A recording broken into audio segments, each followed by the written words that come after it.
Hi, this is Nolan from Benchmark, and in today's video what I'm going to be doing is showing you how to import an XML file or a LandXML file into MicroSurvey's FieldGenius for Android. So what I'm going to do to begin here is I'm going to head to my import option here, my second option, and my file type, I'm going to change that from coordinate file to LandXML file, and then select Browse this device.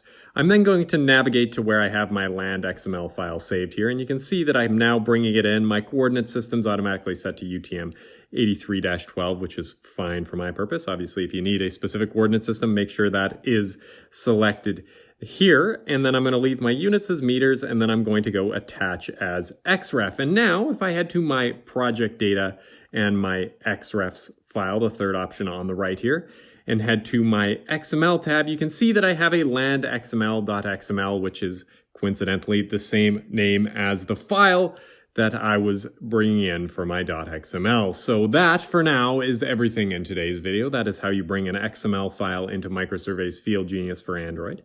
If you have any questions about anything you've seen in today's video or any questions about anything you've seen on this YouTube channel, please give us a call at 1-888-286-3204 or visit us on the web at bench-mark.ca.